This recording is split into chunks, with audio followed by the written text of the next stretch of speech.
Dipancarkan dari Menara Al-Husna kawasan Masjid Agung, Jawa Tengah, 107,9 FM, Radio Dai serban dalam dakwah dan nada. Assalamualaikum warahmatullahi wabarakatuh. Alhamdulillah, alhamdulillah, alhamdulillah. Segala puja dan puji syukur senantiasa kita hadiratkan kepada Allah Subhanahu wa taala yang telah memberikan kepada kita semuanya nikmat iman, Islam dan ihsan yang semoga menjadikan kita insan manusia yang pandai bersyukur. Maka nikmat Tuhanmu yang manakah yang kau dustakan?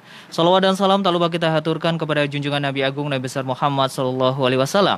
Allahumma sholli ala sayidina Muhammad wa ala sayidina Muhammad. Dan kita berharap syafaatnya kelak di yaumul akhir nanti. Amin amin ya rabbal alamin. Kaum muslim para monitor dai, senang sekali kembali ada saya Konan yang sudah hadir ke ruang dengar Anda dalam acara siaran keagamaan interaktif program Kanwil Kemenak Provinsi Jawa Tengah.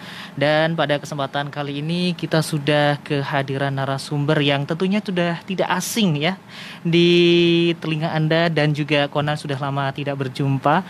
Langsung saja kita sapa Kiai Haji Khairul Amin SAG Al-Hafidz yang beliau adalah Ketua Ittihadul Mubalikin Jawa Tengah. Assalamualaikum Ustadz. Waalaikumsalam warahmatullahi wabarakatuh Mas Konan.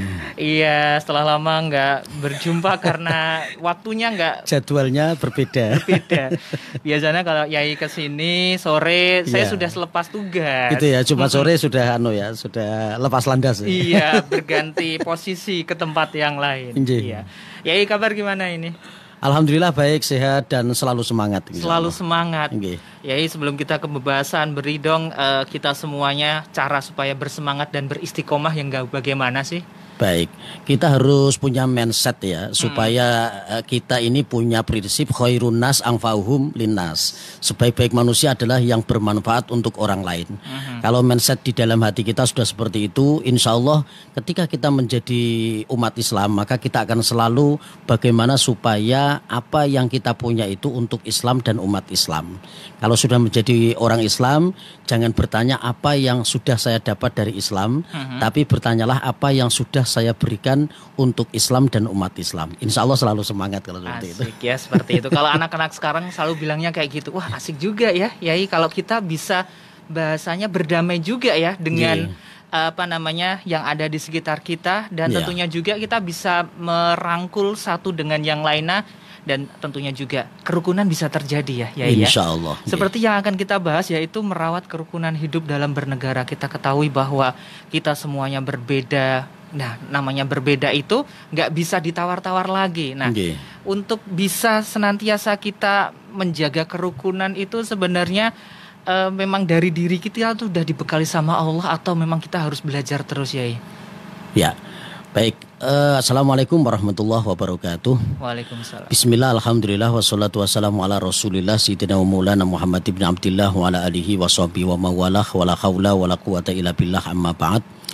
Baik, langsung saja untuk menjabarkan apa yang tadi disampaikan oleh Mas Konan, bahwa kita ini hidup di negara yang punya satu kekuatan ya, kebinekaan, kemudian kerukunan, kedamaian yang sudah terjamin, yang sudah terjalin sekian lama gitu ya.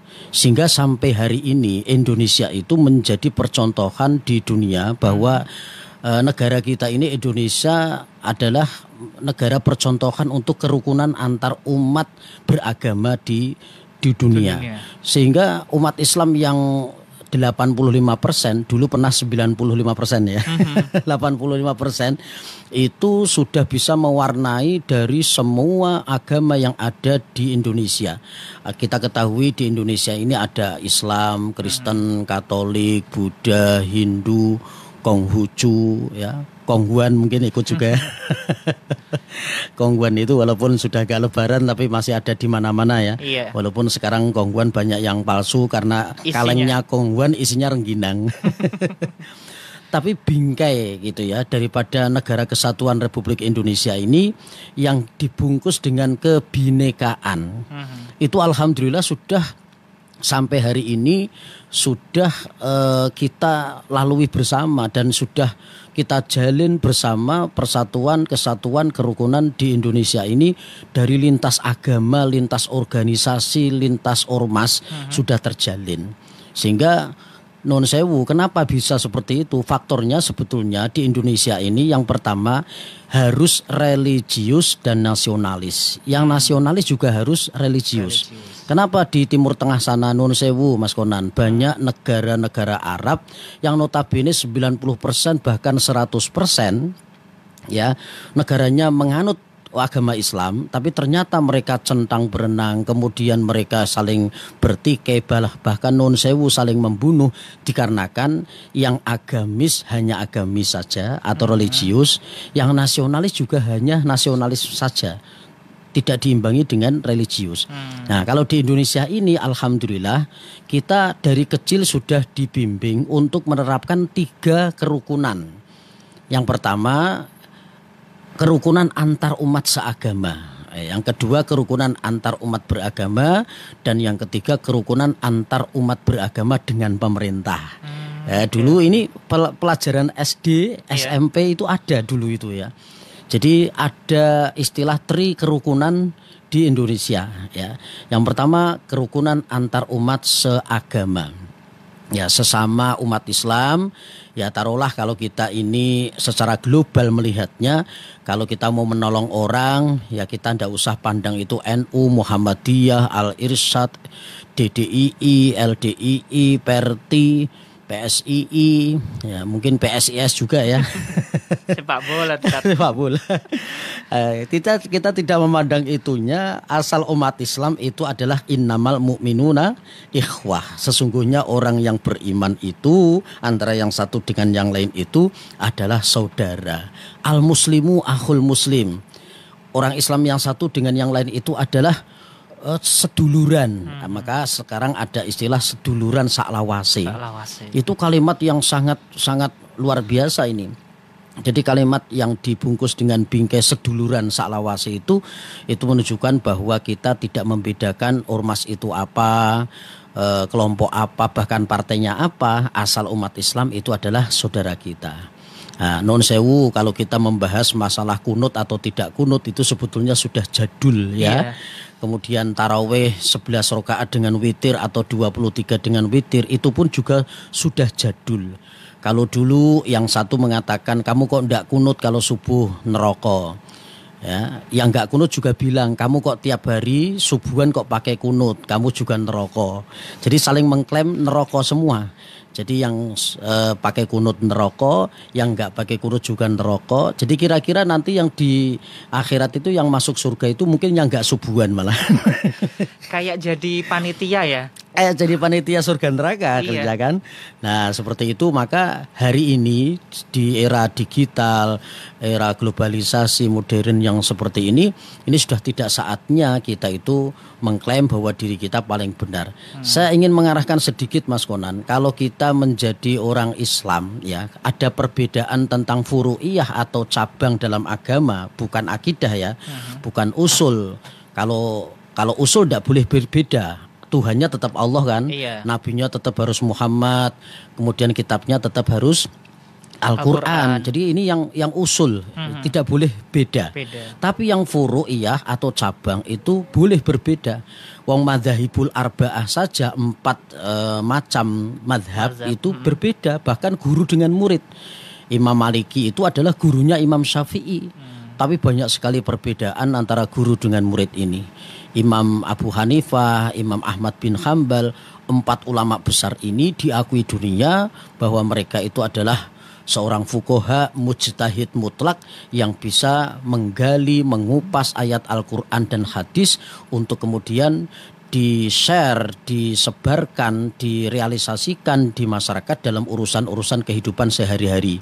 Mulai dari rukun, sholat, wajibnya, kemudian sunnah-sunnahnya itu semua terperinci ya berkat daripada ulama-ulama 4 ini. Nah mereka itu ada yang kunut, ada yang tidak. Ternyata mereka tidak saling mengklaim bahwa dirinya paling benar. Imam Syafi'i kalau sholat subuh pakai kunut, Imam Hanafi tidak pakai kunut. Ketika Imam Syafi'i sholat di daerahnya Masjid Imam Abu Hanifah atau Imam Hanafi, Imam Syafi'i tidak pakai kunut. Ya, Imam Syafi'i tidak pakai kunut. Ketika ditanya, wahai guru kenapa engkau tidak pakai kunut? Li hurmati Imam Abu Hanifah atau Imam Hanafi, karena saya ingin menghormati Imam Hanafi atau Imam Abu Hanifah. Ini kan sangat luar biasa. Jadi tidak begitu ketika kita berbeda kemudian yang paling benar adalah saya, kamu salah. Tidak. Imam Syafi'i juga sering mengatakan ini pendapat saya, mungkin ini yang saya anggap benar, tapi boleh jadi pendapat imam yang lain itulah yang benar. Itu dalam konteks kerukunan antar umat seagama. Jadi seagama. Jadi satu agama, kita mau ormasnya apa, mau dibingkis dengan apa ya, artinya pakaiannya apa terserah gitu ya. Kemudian yang kedua ada kerukunan antar umat beragama. Berbeda berarti ya. Ya, kerukunan antar umat beragama berarti kita melihat orang itu sebagai basyariahnya, manusianya. Kalau menolong orang itu ndak usah tanya kamu agamanya apa dulu. Ya, ada orang yang mau kejebur sumur, ndak usah ditanya itu ya, kamu agamanya apa gitu ya. Nah, kalau kemudian non muslim kemudian ya udah ndak usah nyungsep sisan, ndak boleh kan gitu. Nah, kita melihat basyariahnya, jadi manusianya. Mereka adalah sama-sama ciptaan Allah. Sedangkan Nabi Ibrahim saja ketika berdoa, ya Allah berikanlah kepada umatku, umat Islam itu adalah rizki yang banyak. Ya, tapi Allah ternyata menegur Nabi Ibrahim, jangan kau doakan orang Islam saja, umatmu saja, tapi orang yang agama lain pun juga harus kamu doakan, karena itu adalah ciptaanku juga. Mereka akan aku berikan rizki juga. Ini artinya kan basyariahnya kita muncul ya. Jadi tidak memandang dari segi agamanya, tapi asal urusan ta'awun gitu ya, urusan sosial, kita tetap melihat dari bahwa mereka itu adalah manusia ciptaan Allah. Kemudian yang ketiga, kerukunan antar umat beragama dengan pemerintah. Kerukunan antar umat seagama, kemudian kerukunan antar umat beragama, dan yang ketiga kerukunan antar umat beragama dengan pemerintah. Ini apa contohnya? Contohnya banyak sekali. Misalnya pemerintah mempunyai program ya, ada dulu BPJS misalnya, kemudian program KB, kemudian program apa gitu ya. Nah, kalau memang ternyata digali di Indonesia kan ada MUI ya, ada Nahdlatul Ulama, ada ormas-ormas besar yang lain, di situ ulama tumplek-blek jadi satu. Nah, dengan seperti ini kerukunan antar umat beragama dengan pemerintah bisa saling bersinergi. Ya, bagaimana hukum KB misalnya, bagaimana hukum ketetapan peraturan BPJS misalnya. Itu kan program pemerintah yang harus didukung dan kemudian dicarikan solusi supaya sesuai dengan syariat agamanya masing-masing yang ada di Indonesia, terutama agama Islam sebagai agama mayoritas.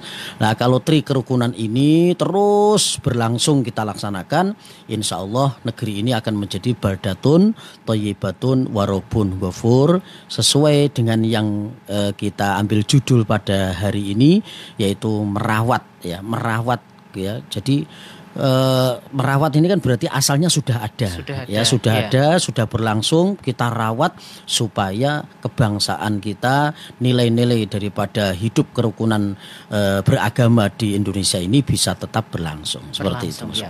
Jadi prosesnya ibarat kata Indonesia itu malah dijadikan salah satu atau bahkan mungkin satu-satunya ya ibarat kata orang-orang luar negeri yang dalam arti mungkin dalam hari ini bangsa-bangsa Arab tuh sampai gumun kalau orang Jawa bilang ya, kok bisa? Saya pun juga mungkin atau pendapat yang lain tuh juga seperti itu. Indonesia luasnya nggak ketulungan sampai kadang mungkin yang jadi presiden aja bingung kan natanya dan sebagainya. Tapi kok masih tetap kuat. Nah, pertanyaan saya itu kalau menurut pandangan, walaupun Yai Khairul Amin tidak pakai kacamata, menurut kacamata Yai sendiri itu kekuatan yang dimiliki Indonesia itu sebenarnya di poin-poin apa yang sampai orang-orang luar negeri pingin belajar di situ, Yai? Baik. Kalau di pesantren Mas Konan itu ada fikih negara ya, fikih kenegaraan ya. Jadi bagaimana santri-santri ini atau di pelajar-pelajar itu ya, itu ditanamkan sifat kebangsaan yang ada di dalam dirinya. Sehingga ketika kita terapkan mindset mereka di pikiran mereka, di dalam kalbu mereka, bahwa kita itu punya daerah yang sangat-sangat barokah gitu ya. Yaitu dengan adanya kerukunan ya, kerukunan.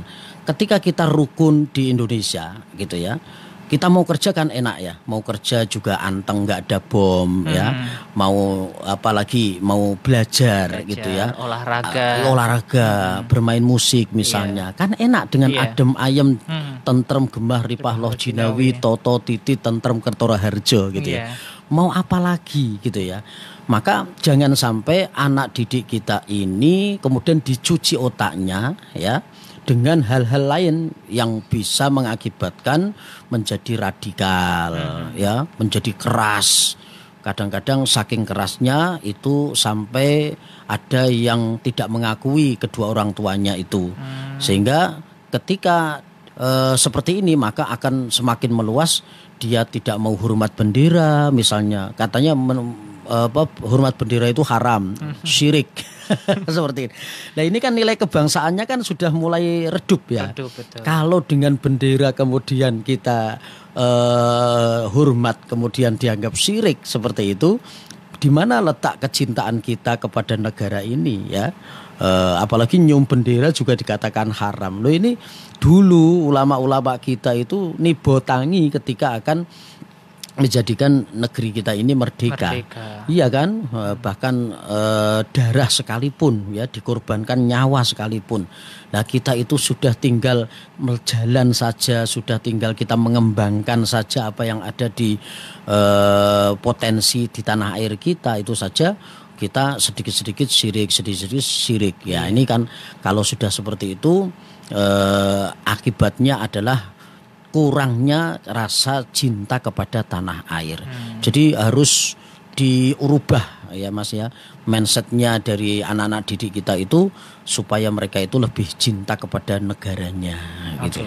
Nah, cinta kepada negara tadi kalau anak pondok pesantren kan diajarkan di tata dan lain sebagainya. Nah, peran kita semuanya nih ya ibarat kata ada dan menjumpai orang-orang dengan hal yang seperti tadi. Ini bid'ah, ini salah, ini tidak sesuai agama, keyakinan dan bla bla bla dan sebagainya.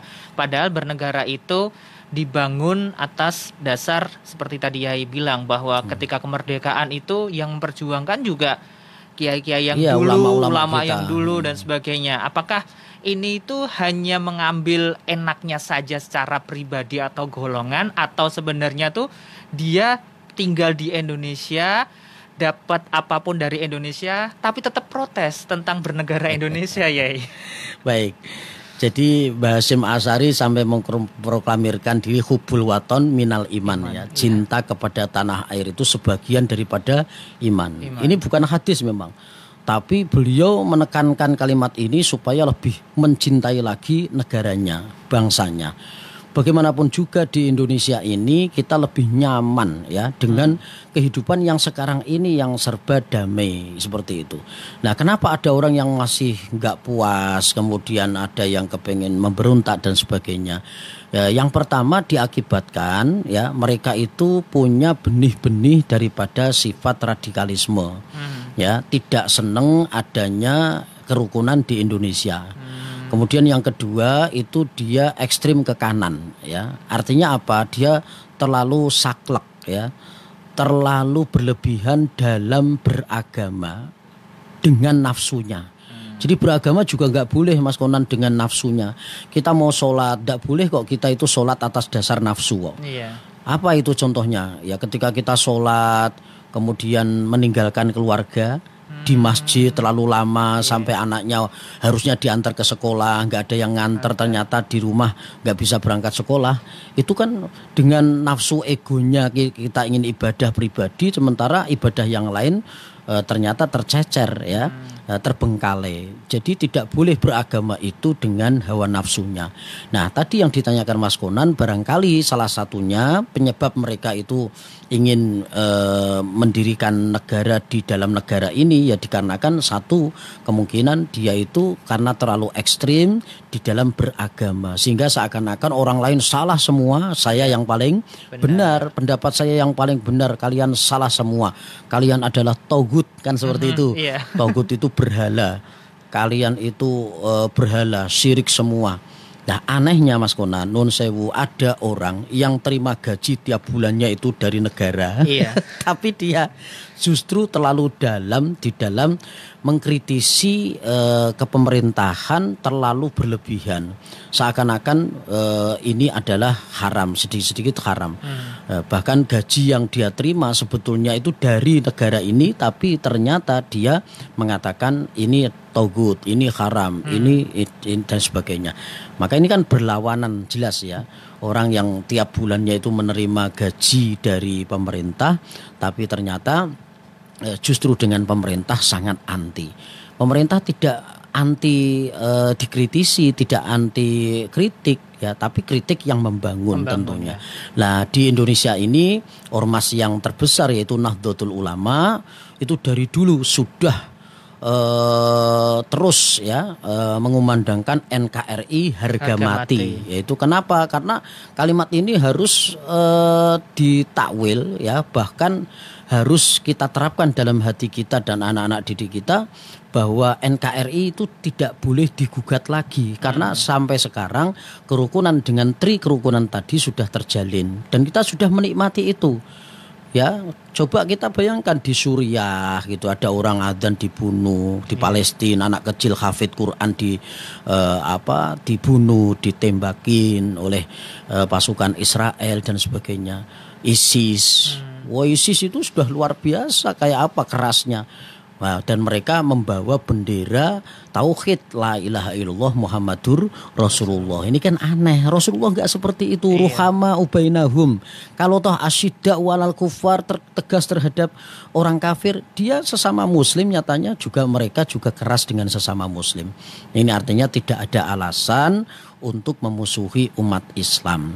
Yang dimusuhi, yang sebagai musuh kita itu adalah orang dolim. Wala udwana illa 'alal dzalimin. Sudah jelas sekali. Tidak ada permusuhan kecuali kepada orang yang zalim.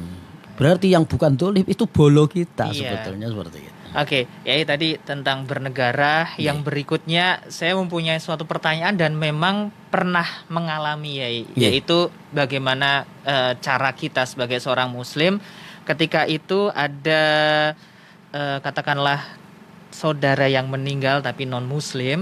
Terus beliau itu mengatakan ya ini diadakan yasin tahlil aja, dipikir yasin tahlil seperti budaya, mohon maaf. Gitu, sebagai seorang muslim kemungkinan itu juga terjadi di masyarakat. Nah, sikap kita sesama atau warga negara itu yang bagaimana harusnya kita lakukan, Yai? Baik. Memang ada sekelompok masyarakat itu yang senang melihat ya dengan adanya perkumpulan umat Islam koyok adem rasane gitu ya, ketika ada yasinan, tahlilan, kumpul-kumpul, makan-makan bahkan ya. Itu saya pernah Mas Konan, itu ada tetangga datang ke tempat saya, orang Chinese dan itu nyata-nyata non muslim, tapi rumahnya minta didoakan supaya mendapatkan keselamatan. Nah, itu ya. Saya juga penasaran gimana harusnya gitu loh. Kenapa mereka datang ke rumah kita, umat Islam yang masih meyakini bahwa umat Islam itu juga ternyata berperan di masyarakat lintas agama. Betul. Ya, kenapa mereka enggak mengambil dari tokoh mereka sendiri? Ternyata ini mereka masih memandang sifat daripada kerukunan bertetangga. Jadi karena dengan saya itu baik, walaupun non muslim itu ya, itu kadang ngopi bareng, jaga di pos, kemudian ngobrol ya, ngopi itu mereka nyaman mungkin ya.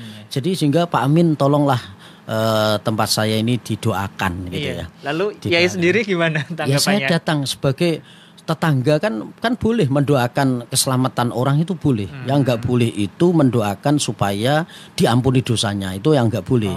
Tapi mendoakan rumahnya semoga diberikan betah, kenyamanan, kemudian keluarganya mudah-mudahan sakinah mawaddah warahmah, enggak masalah. Mendoakan orang sakit supaya sembuh, orang-orang mau bepergian kita doakan semoga selamat sampai tujuan, pulang dan berangkatnya, itu enggak masalah. Sehingga saya juga datang, ya ada bancaan saya doakan di situ, tidak masalah. Nah, yang tidak boleh itu adalah mendoakan supaya diampuni dosanya. Allahumma fillahu warhamhu wa'afihi wa'afu anhu, itu enggak boleh. Tapi kalau untuk mendoakan urusan keselamatan yang ada di dunia, ya, urusan-urusan dunia mau bepergian didoakan semoga lancar, selamat, itu tidak masalah. Sakit kita doakan semoga lekas sembuh, itu tidak masalah.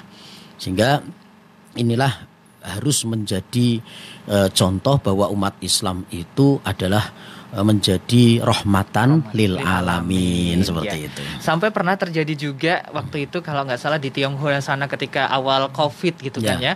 Jadi ibarat kata orang Muslim di sana diminta oleh masyarakat sekitar atau pemerintahan untuk berdoa. Karena pemerintahan di sana meyakini bahwa doanya orang Muslim itu banyak diijabah. Itu kan satu hal yang ibarat kata kok ini tahu kebaikannya, tapi memang semua akan kembali ke hidayah. Apakah seperti itu ya? Betul. Jadi kalau kita melihat masyarakat ya, terutama di Indonesia itu ya, kalau sudah mencerminkan akhlak gitu ya, maka mereka itu akan melihat itu akhlak kita. Jadi mereka akan menganggap agama itu sepertinya ya sudahlah, nafsi-nafsi, kalau bahasa kita lakum dinukum waliyadin. Sehingga saya juga punya tetangga juga, Mas Konan. Jadi tidak jauh-jauh ternyata. Itu kalau ada kenduren itu dia kan diundang karena kerukunan bertetangga ya. Itu ada orang punya hajat, besoknya mau nikah, malam midodari ini kan istilahnya. Wong namanya tetangga kanan kiri, ndak enak kalau nggak diundang. Diundang. Dan mereka datang hadir walaupun tidak ikut melafatkan ya, karena nggak ngerti itu lafadznya, tapi dia hadir, ya seneng datang. Ya, kalau ada yasin tahlil di kampung, bukan acara khusus umat Islam ya, ada halal bihalal, dia datang juga, selalu ada di situ. Saya sampai bisik-bisik sama tetangga saya yang satu, iki garek syahadat tok. Tapi kita kan nggak boleh memaksa. La ikraha fiddin, qad tabayyana rusdu minal ghayy. Itu semua adalah hidayah Allah. Jadi asal kita itu memperlihatkan akhlakul karimah, itu mereka akan segan dengan kita sebetulnya. Jadi yang harus kita lakukan terus berbuat baik, nanti sampai saatnya ada hidayah yang datang ya. Betul. Karena itu terjadi di keluarga saya sendiri ya, bahwasanya Pak De Budi saya itu juga agama non-Islam. Itu saya pernah nginap di rumahnya di Jogja, bahwa setiap pagi ya nontonnya seperti kayak Mama Dede, ceramah-ceramah itu ya. Iya. Terus ketika ada acara pengajian pun ikut gitu. Terus sampai juga nasehatin saya, walaupun dengan bahasanya kan mereka mengucap Allah susah, tapi mereka ngucapin bahwa kamu yang benar di agama Islam, tahu kan kayak gitu. Saya sama. Loh, ini ya tinggal syahadatnya aja nih.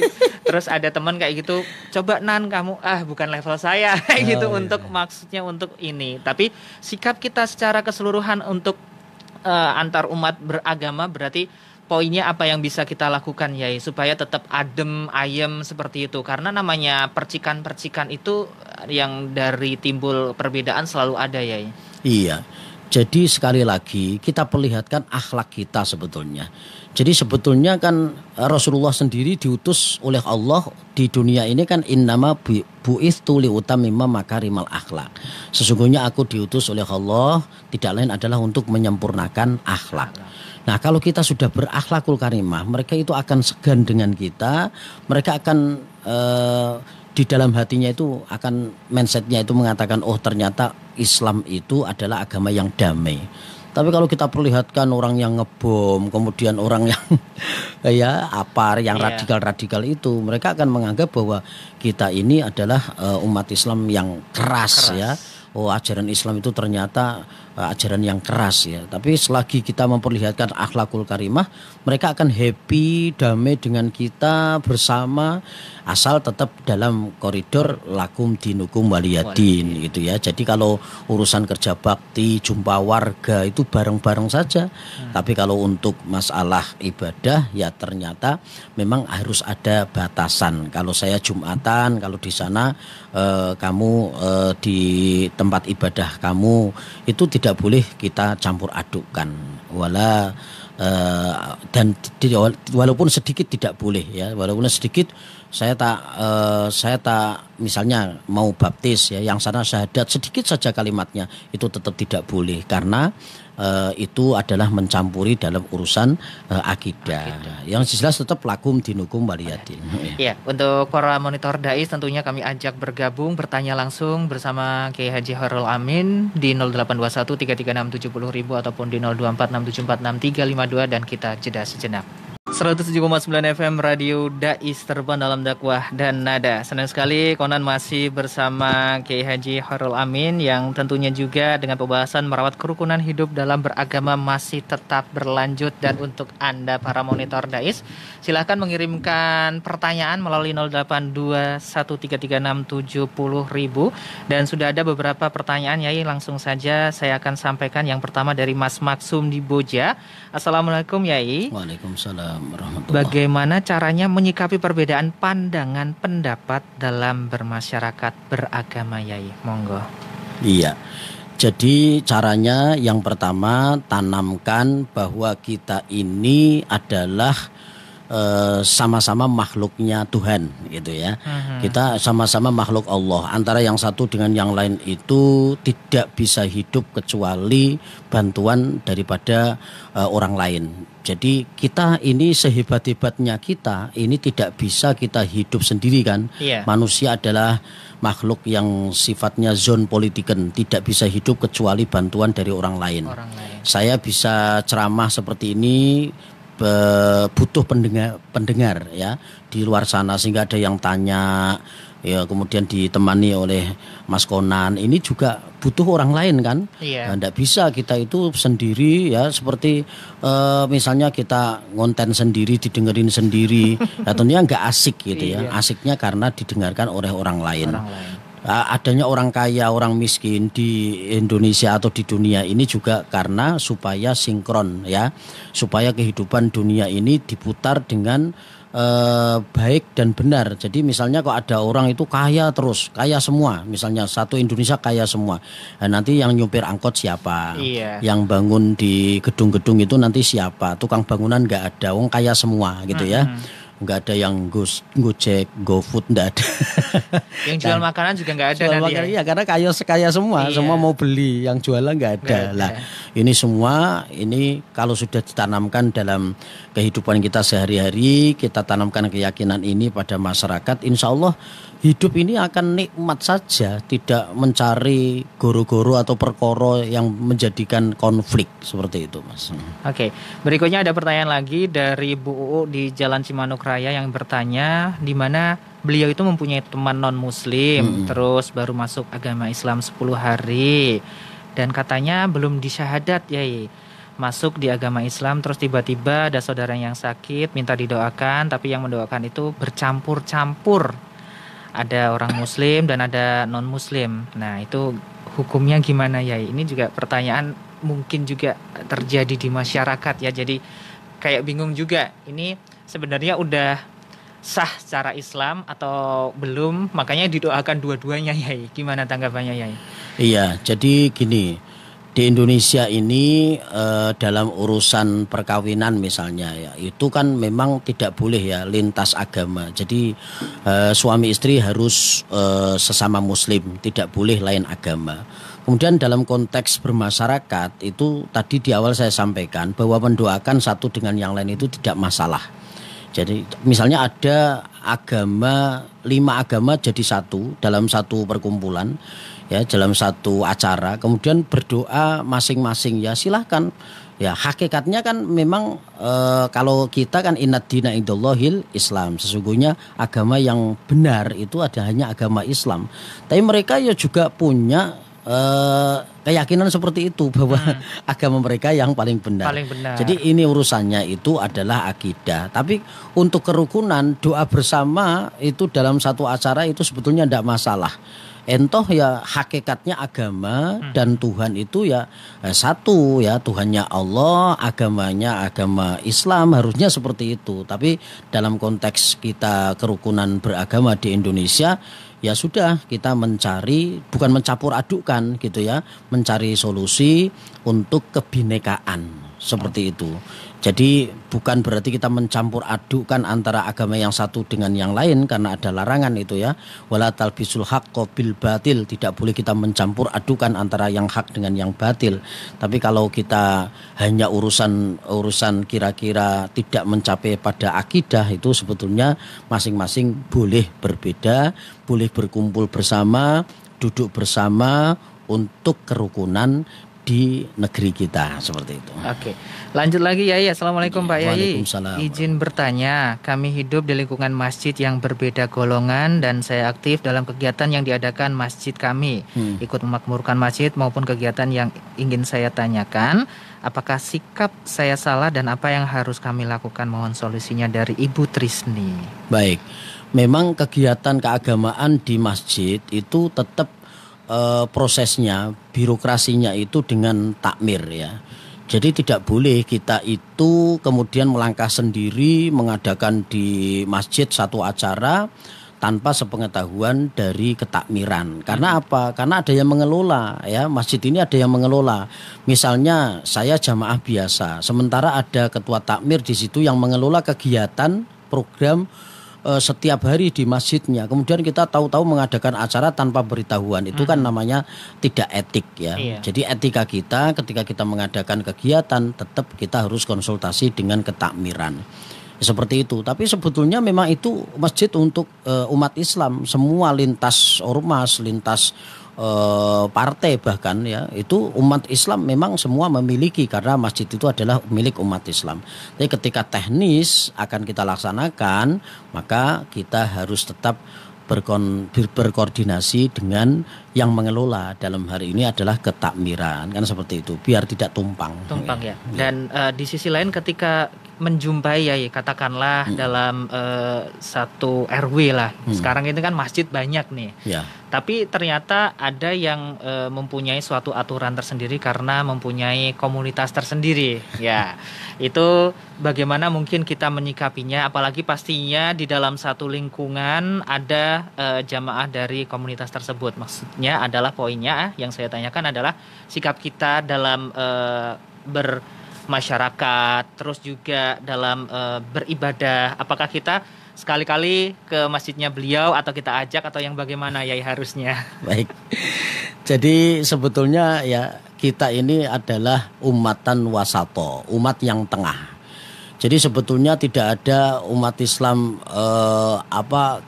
garis lurus, garis miring atau apa itu ya. Sebetulnya umat Islam ya umatan wasato litakunu syuhada 'alan nas wa yakunar rasulu 'alaikum syahida. Itu bahasanya Al-Qur'an.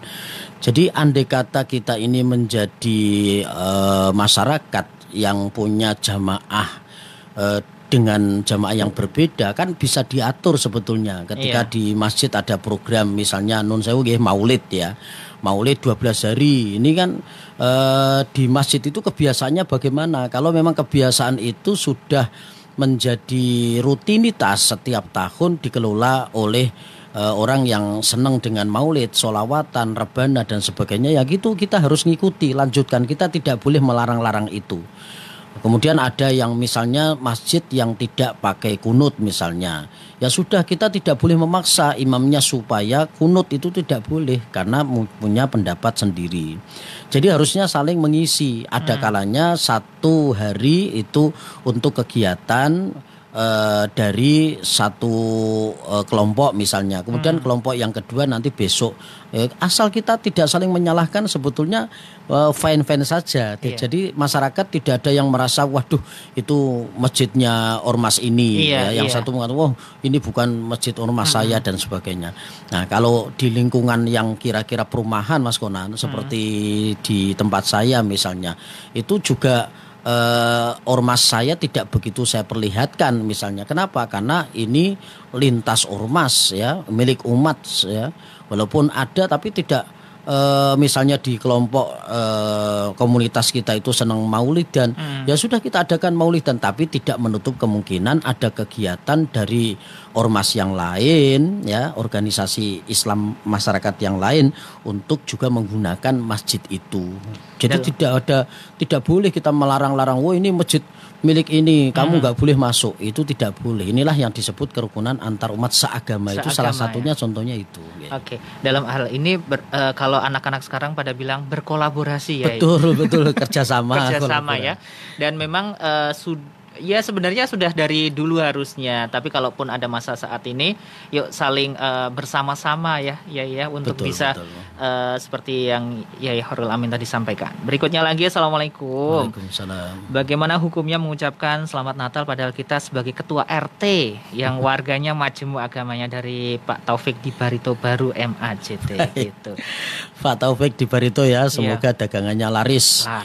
Pindahan dari Barito ke samping Masjid Agung Jawa Tengah ini ya. Nah, semoga laris lancar gitu ya. Begini, jadi ini sedang ada khilafiyah di kalangan umat Islam, bagaimana hukumnya mengucapkan Selamat Natal kepada non Muslim.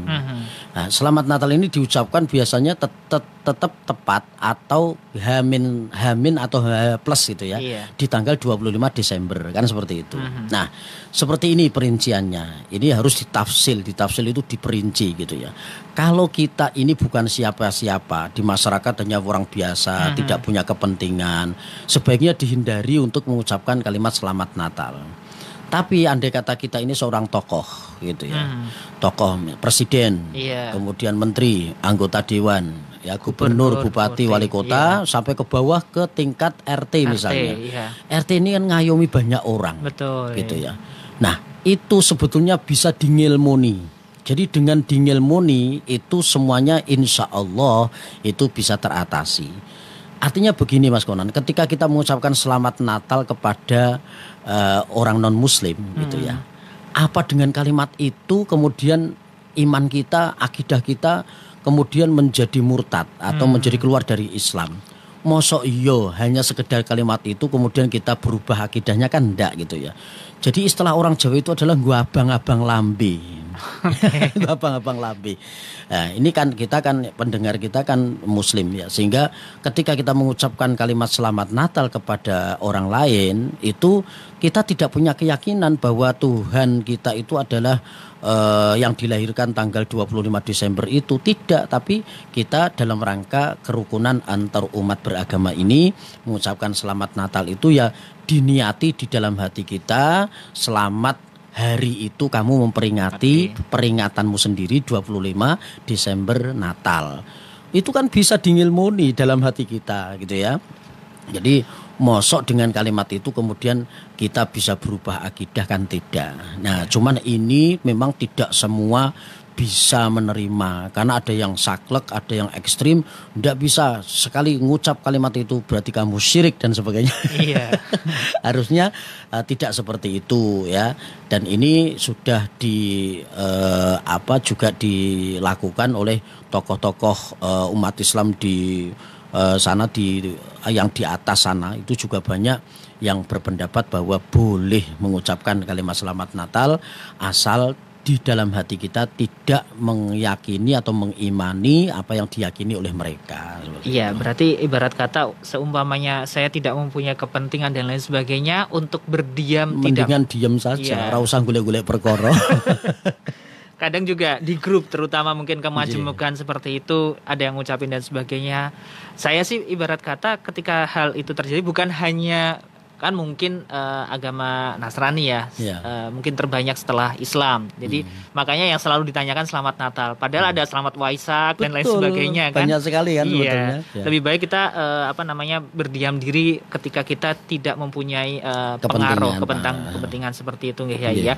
Dan tentunya juga yang kayak gini selalu ada pertanyaan, dan itu tiap tahun dan ini semuanya apakah nanti umpamanya harus dikeluarkan suatu kayak fatwa atau apa sih Yai, supaya hal ini tidak berulang, atau mungkin ya memang insya Allah kalau di Dais ini para yainya ustadz-ustadznya insya Allah nggak bosan-bosan untuk menjawab pertanyaan yang menaun seperti itu. Apakah perlu untuk sebenarnya dikeluarkan suatu hal mungkin seperti kayak aturan atau fatwa, apa gitu ya? Jadi fatwa ini masing-masing provinsi memang bisa berbeda ya. Jadi MUI misalnya di Provinsi Jawa Tengah punya wewenang untuk memberikan label halal, haram, boleh, tidak boleh gitu ya. Itu sebetulnya punya legalitas untuk itu memang. Nah, begini. Jadi ketika kita membahas tentang masalah furu'iyah tadi, ini termasuk juga bagian daripada furu'iyah ya. Karena kita dari dulu nyembahnya Allah, kitabnya Al-Quran, nabinya Nabi Muhammad. Sehingga kalimat selamat Natal, selamat Waisak, selamat macam-macam itu sebetulnya juga tergolong bukan akidah juga. Asal kita mau ngilmuni itu tadi. Nah, sehingga ketika kita misalnya fatwa MUI bukan MUI ya. Kalau MUI bisa lain artinya, tapi kalau MUI Majelis Ulama Indonesia jelas itu ketika memberikan fatwa dengan jelas gitu ya, ketika mengatakan haram seperti itu, ini bahaya karena apa? Karena sebetulnya ini bisa ditafsil, bisa diperinci hukumnya. Jadi ada hukum itu yang qot'i, ada yang dhonni. Kalau yang qot'i babi haram jelas itu ya, qot'i tidak bisa ditawar. Tapi kalau yang dhonni itu hukum yang bisa ditafsil.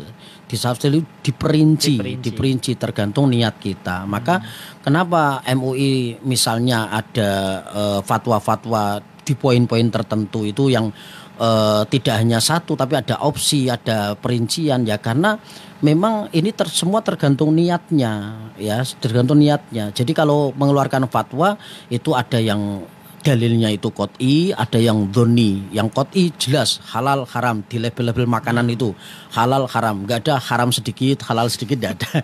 Tapi dalam urusan seperti ini itu ada perincian ya. Kalau seperti ini maka seperti ini, kalau kamu niatnya seperti ini maka hasilnya seperti ini.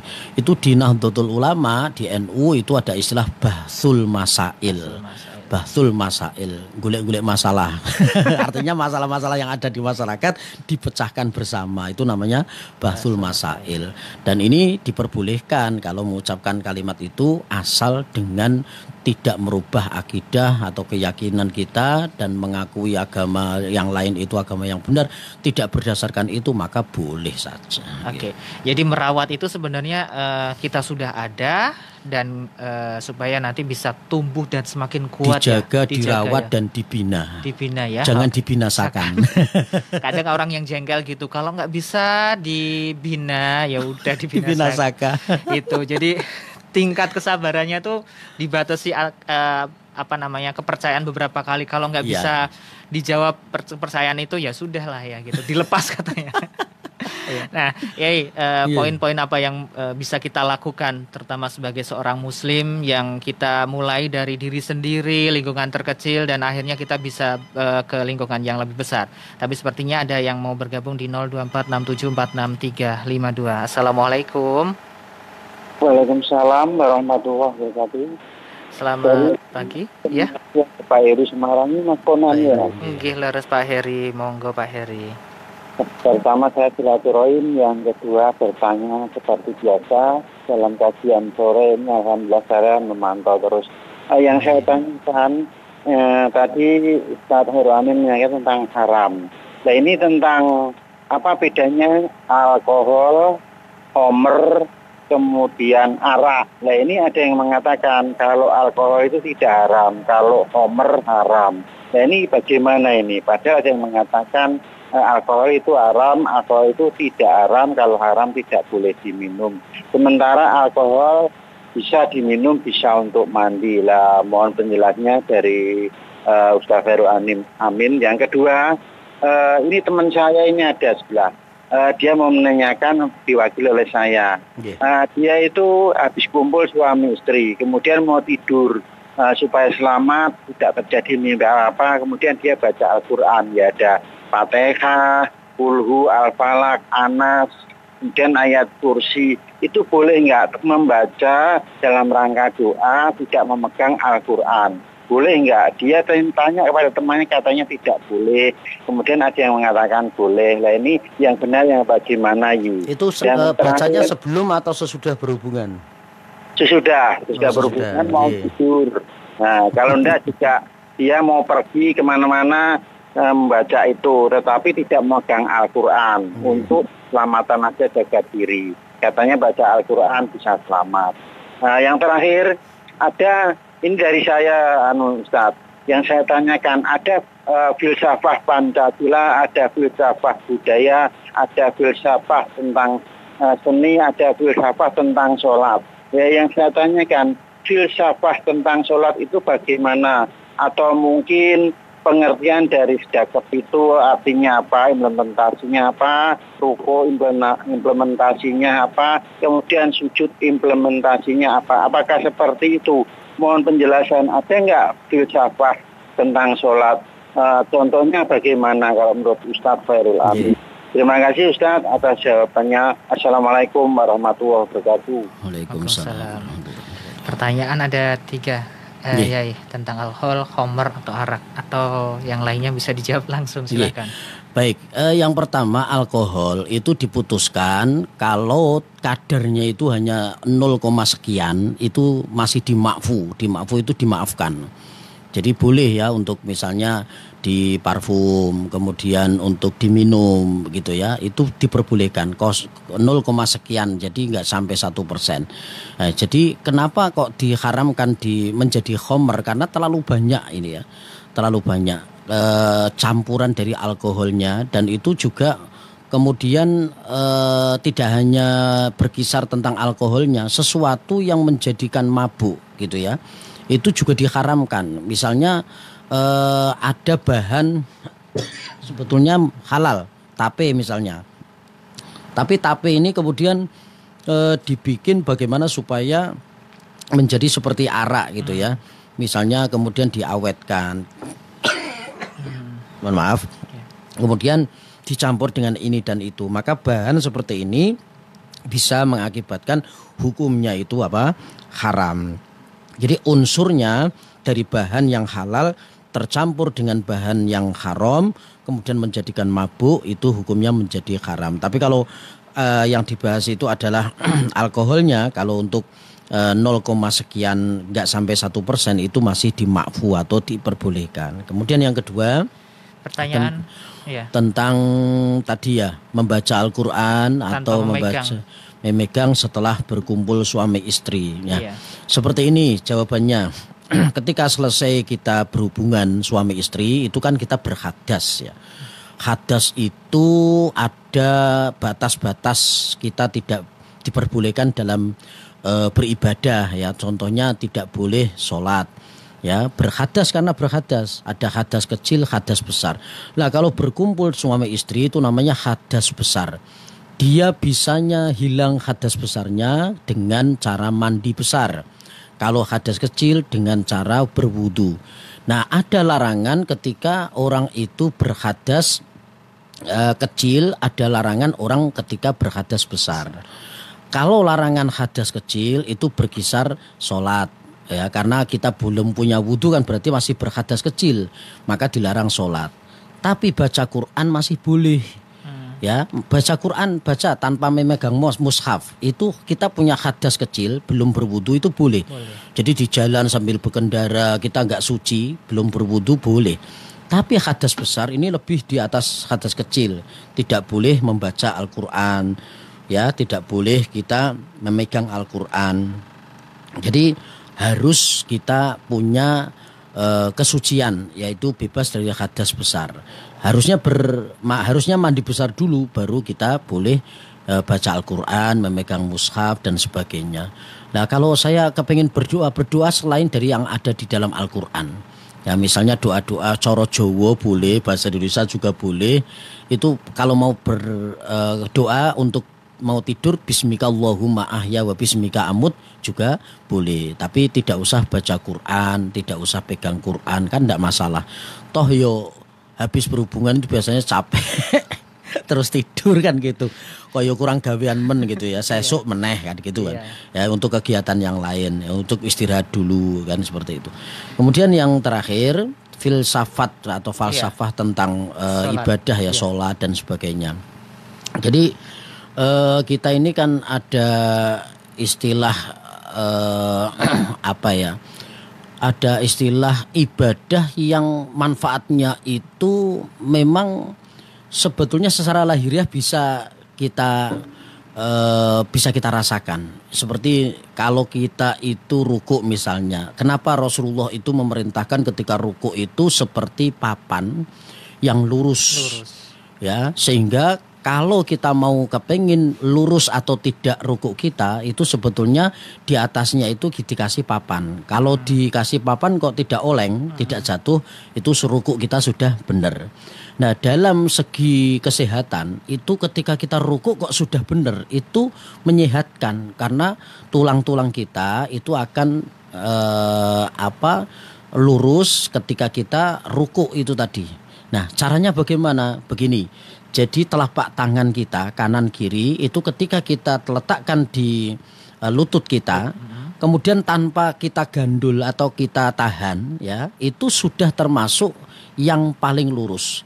Kan punggung orang kan macam-macam, ya. Ada yang agak non sewu agak bengkok. Jadi walaupun dia sudah berdiri tetap agak bengkok. Seperti itu.